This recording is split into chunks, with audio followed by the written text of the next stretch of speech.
Okay, friends, so much to discuss. I have a million things to tell you and not much time to do it. I want to start, though, with something I promised myself. I was in Eretz Yisrael over Sukkot, and I made a promise to myself that I would try to make a PSA, a public service announcement, as often as possible this entire year.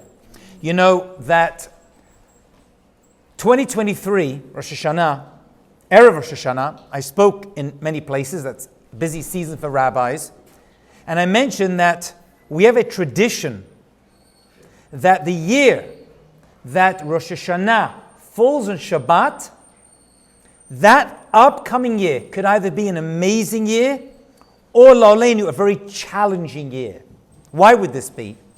Because, my friends, when Rosh Hashana falls on Shabbat, you only have one day of shofar, because we do not sound the shofar on Shabbat. Now, this is a challenge, and I'll tell you why.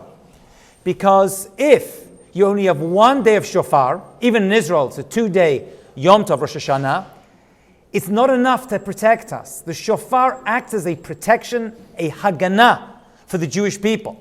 And since we're lacking one day of shofar, we have a problem that we don't have 2 days of shofar to protect us. So I said then, Erev Rosh Hashana 2023, that since we don't have 2 days shofar, we have Shabbat instead. But if we don't keep Shabbat properly, we are losing half of our protection, because Shabbat also acts as a haganah, a protection for the Jewish people. And I said this, and it's on video, I said it a few places actually. Unfortunately, the words I said came to fruition, and that year, as we know, that Sukkot, we know what happened, all the chatufim, all the hostages were taken, and there were thousands of people that were killed. Okay, Baruch Hashem, they came back this Sukkot, but we are still reeling from that event. I'm mentioning it again now because next Rosh Hashana, 2026, also falls on a Shabbat.